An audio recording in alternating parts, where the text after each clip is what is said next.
Video number 12 calculation disclaimer. हाँ देखिए, अब इसमें मल्टीप्लिकेशन देखेंगे, जैसे 54 और 66, ये दोनों का मल्टीप्लिकेशन फास्ट कैसे करें।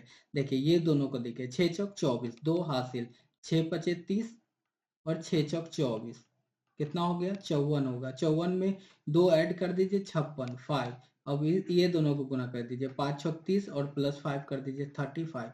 इसी तरह से तेजी से दो अंकों का मल्टीप्लिकेशन हम लोग तेजी से कर सकते हैं। जैसे देखिए यहाँ देखिए 53 और 66 का करना है। 6 तिया 18 हासिल, 6 तिया 18 और 6 पचे 30, 18 और 30 कितना हो गया, 18 और 30 48, 48 और 1 49, 4 6 पचे 30 34 हो गया तेजी से। उसी तरह अब इसका देखिए 35 और 66 का, 6 पचे 30 0 3, 6 तिया 18 और 6 पचे 30 48, 48 और 3 51 5, 6 तिया 18 5 23 हो गया 2310। उसी तरह 26 का देखिए, 26 6 चौक 24, 4 2 5 दूना 10 और 6 पचे 30 40, 40 2 42, 4 5 दूना 4 4 14 14, सॉरी यहाँ पे कुछ गलत हुआ, 6 चौक 24, 4 2 4 दूना 8 और नहीं, यहाँ पे 54 और 26 का करना है ना। 6 चौक 24, 4 हासिल 2, 4 दूना 8, 5 छक 30, 8 और 30 38, 38 और 2 40, 40 का 4, 5 चौक 5 दूना 10 और 4 14, 1404 हो गया। इसी तरह तेजी से हम लोग करेंगे। कैलकुलेशन कैसे करना है, 53 रहे और 26 रहे तो पहले ये दोनों का गुना करेंगे, 6 18 हासिल 1, फिर इसका गुना करके जोड़ करेंगे, 5 छक 30 और 3 दूना 6, 30 और 6 36, 1 37 3, 5 दूना 10, फिर इसका गुना करेंगे, 5 दूना 10 3 13, 1378 है।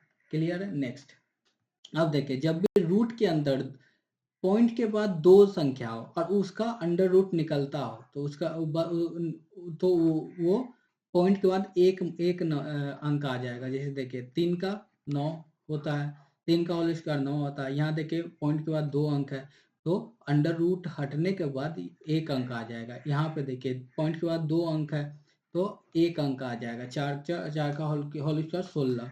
यहाँ देखिए 4 अंक है तो 2 से भाग देंगे 2 तो इसके बाद 2 अंक हो जाएगा। किसका स्क्वायर होता है, 0.36, 36 का 1296 होता है। क्लियर है। उसी प्रकार अगर देख लीजिए पॉइंट के बाद सिर्फ 9 रहता तो क्या करते, कैसे करते, तो कुछ नहीं करते, इसको हम कन्वर्ट कर सकते हैं 0.09 में कन्वर्ट कर सकते हैं और 10 से गुना करके, क्योंकि यहाँ पॉइंट जाएगा तो ये कट जाएगा और 0.9 आ जाएगा। क्लियर है। और रूट अंडर 0.09 का हम लोग जानते हैं कि 3 आता है और रूट अंडर 10 का 10 हो जाएगा।